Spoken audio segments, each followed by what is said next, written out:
Um, is everyone ready? Yes, sir. As you well know, we lost a friend and fellow union member yesterday after a workplace accident on Friday. Steve was a great co-worker and, more importantly, a great friend to many here at Appliance Park. His family will need support and prayers for a great while from each and every one of us. The union is working closely and cooperating fully with OSHA investigator and will continue to be involved every step of the way with this investigation. Discovering what led to this tragedy and ensuring it can never happen again is our first priority. Investigations of this kind are very serious and take time to complete. Manufacturing always poses risks that we, as a union, work to ensure are minimized, so that we work in the safest possible environment. As with anything of this nature, we will always strive to identify issues that need the attention of our health and safety representative and work to get them corrected quickly. I have stayed in contact with Steve's family throughout the weekend and will continue to do so going forward. Our international president, Carl Kennebrew, has also contacted the family and sent his condolences and offered support. At this time, I'd like to reiterate the needs to keep Steve's family and friends in our thoughts and prayers. I will provide more information on this investigation when the appropriate time comes. Thank you. Can we ask some questions quickly, please?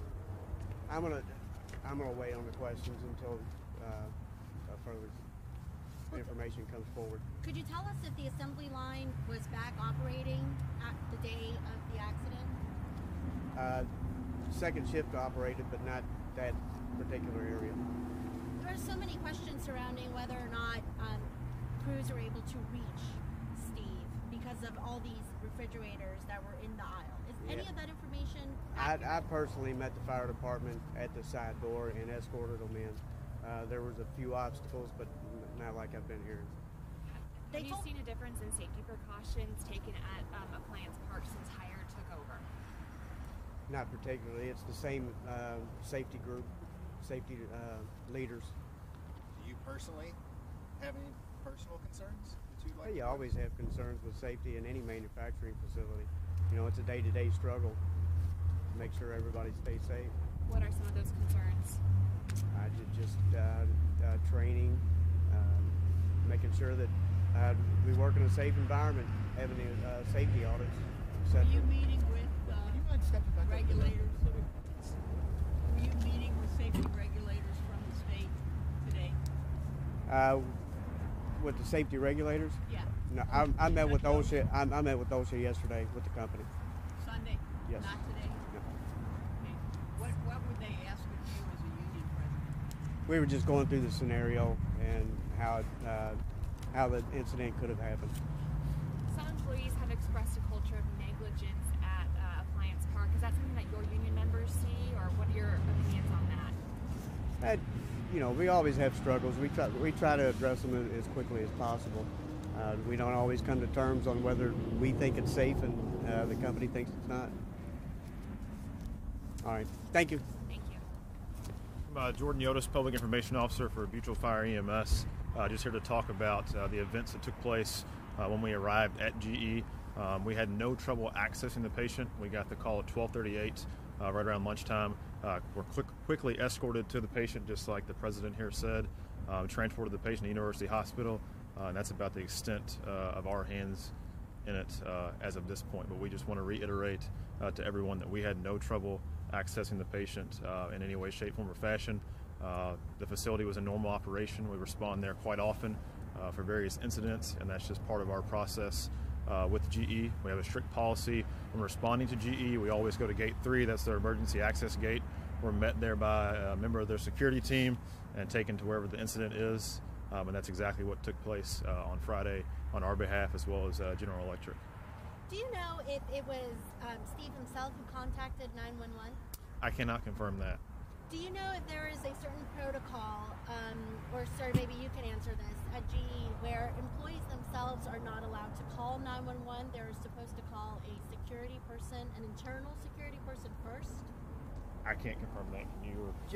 just for the logistics, it's easier to call the security department because they'll be able to meet, fire and rescue or whatever it may be, and escort them into the particular area. Do you know if that was the case in this circumstance? I do not. What was Mr. Hang's condition when your team met him? When our crew got to him, he was conscious and alert. And talking to the crew, I spoke with the captain that was dealing with him directly earlier, and he was talking to him when they transported him to University Hospital and when they transferred care to University Hospital. Did he indicate how long he had been pinned? He did not. We understand that there were signs of bruising, but outside of that, was there any indication that would have alerted medical staff to something possibly more serious? Not that our crew seen when they got there, no. Did he have to be lifted over any refrigerators that were... I can't confirm if he was lifted over any refrigerators. What I do know is the way that warehouse is set up is there's barriers along the side of the walkway there, and that's normal.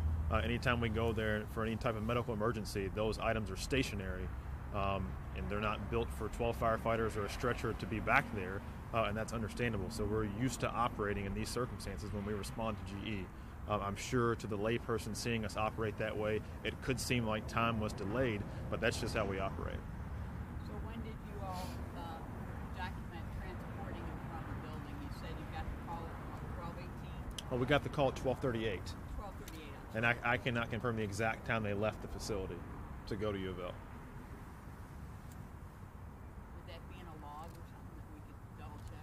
I'm sure as the investigation continues, you all will be able to get that information, but the death investigation is in the hands of LMPD, so once they wrap up their investigation, then we'll be able to say more on our part, and they'll be able to speak more on their part. So Do you know what the cause of death was? I do not. Has there been a fatal incident like this at GE Appliance Park in recent memory?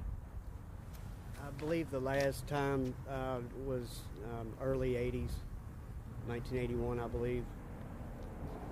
But I do just want to express that, we respond to GE several times a month for incidents, and I think this shows that their work safety program and what they have in effect does work. We don't respond to incidents like this on a regular basis at GE. And I think that goes to say a lot about that. They won't allow us in the facility unless we have safety glasses on. In the fire department, we think we're the safest people that there is. So that says a lot about the type of safety message that they spread at their facility. You feel like Hire's got your backs?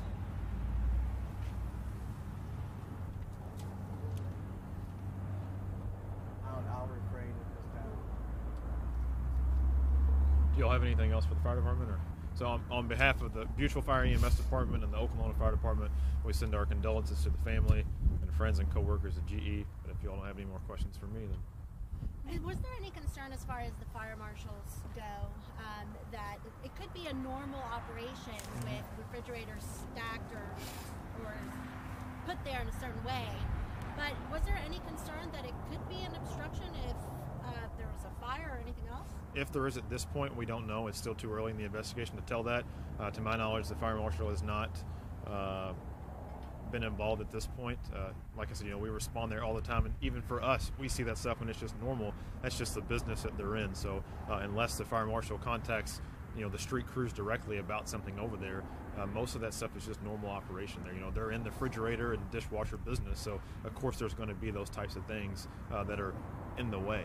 So to your knowledge right now, is there an investigation aside from OSHA's? Not to my knowledge, no. At this point, whatever OSHA is doing and LMPD conducting the death investigation is all that I'm aware of at this point.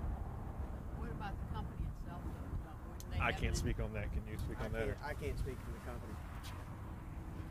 Sir, I do have another question for you, perhaps. Are you, is the union involved at all in the process that OSHA takes to investigate these types of circumstances? Sir, can you take a step closer to? We're with OSHA at every step of the way.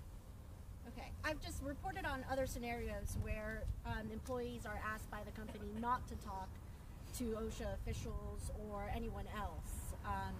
Do you have that concern? I've never been approached and have been told that, and I haven't had anybody approach me about that. What is your role in the investigation? I'm there at every meeting, and anytime that we go out to the area or do any kind of investigation, I make sure I'm there. Sir, another question for you. When the incident happened, were operations in that building shut down right away, or what's the protocol for? They sent them home for the remainder of the afternoon on day shift. Can we just confirm the location for the vigil tonight? It's going to be in front of AP5 at the center turnstile. Thank you.